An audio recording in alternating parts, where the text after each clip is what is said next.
Many say that a single photo can say 1,000 words, but the description that is associated with one single moment in time, it isn't always a good one. Although a photo may seem innocent, the truth behind these images reveal more to the story, more detail that turns a happy vacation photo into a dark memory that reveals a reality that we all hate to accept.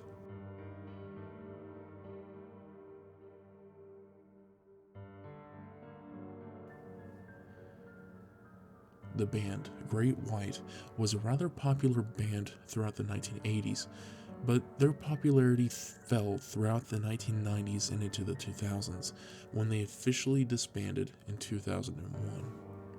In late 2002, however, they went on a reunion tour as Jack Russell's Great White.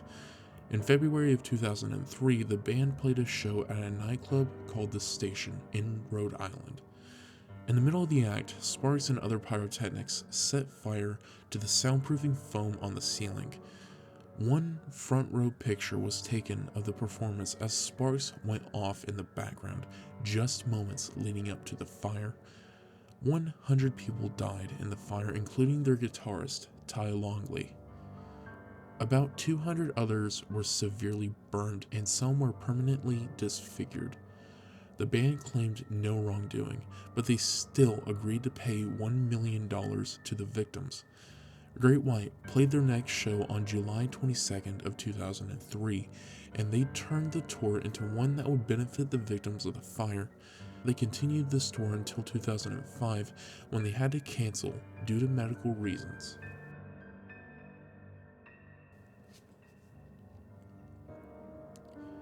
Bud Dwyer was the treasurer of Pennsylvania throughout the 1980s. Amid allegations of bribery from a California accounting firm, Dwyer called a press conference on January 22, 1987, one day before he was set to be sentenced. The event, which was televised across the state, was expected to contain Dwyer's resignation from office, but things took a turn for the worse. Dwyer drew a .357 Magnum along with an envelope to the governor. He pleaded with all the people in the room to leave if this would, quote, affect you. Reporters in the room tried to convince him to put the gun down, and some even tried to seize the gun, but they stopped when Dwyer said, don't, and this will hurt someone.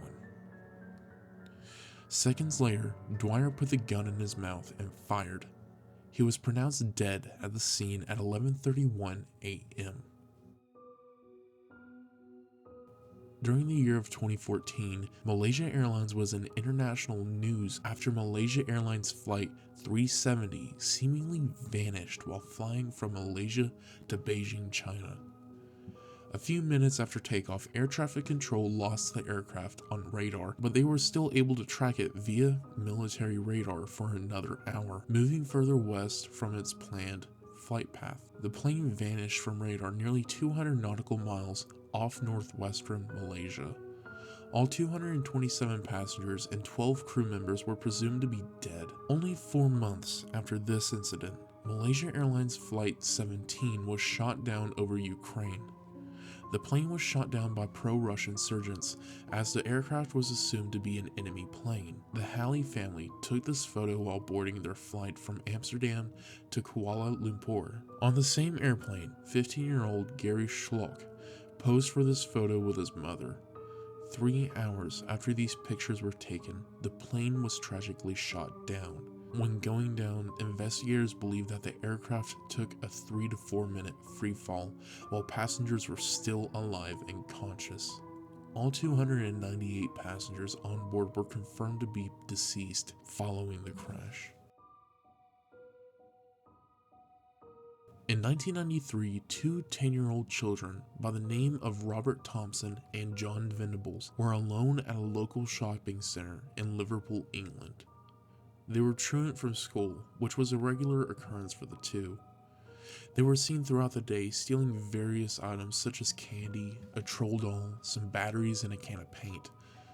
This theft quickly escalated, however, as they abducted a 2-year-old by the name of James Bolger.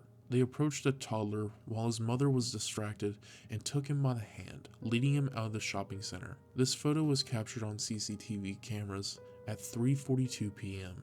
as they were leaving the shopping center. One of the boys revealed later that their intentions was to lead a child into a busy street and push it into oncoming traffic. But this particular plan didn't go into action. Something arguably worse did, however. The two tortured their abductee while they walked across Liverpool. After a few miles of walking, the two dropped the child on its head several times, causing a number of injuries on the toddler's face. During their walk across the city, 38 people saw the three, with Bolger having visible injuries and crying. Only 2 people challenged the boys, but they were let go, stating that the child was lost and that they were trying to take him to the police station. Instead, they took him to a railway station. Here they threw the paint can into Bolger's left eye. They continued, kicking and stomping on the toddler. The two eventually resorted to bricks and stones, throwing and dropping them onto Bolger. In total, Bolger had over 42 injuries, and none of them could be identified as the blow that ended the child's suffering. They laid the child across the train tracks, covered by rubble. The two hoped that the train would hit the body and make it look like an accident. The body was discovered 2 days later after it was struck by a train. Venables and Thompson were caught and convicted of the murder shortly after the discovery of the body. They served an 8-year prison term because of their age, and in 2001 they were released with new identities and a new location, as they were deemed to no longer be a threat to public safety.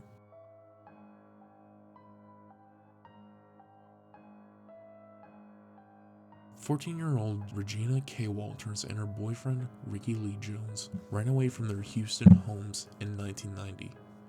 They seemingly disappeared until they encountered Robert Ben Rhodes, also known as a truck stop killer, a person that is believed to have raped and killed over 50 women between the years of 1975 and 1990.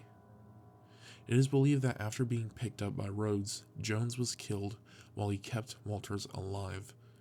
She was held captive in a semi-truck where he converted the sleeper cab into his own torture chamber. During her captivity, many pictures were taken of Walter, one of which shows her dressed up, with bruises and her hair cut, and in an obvious state of distress.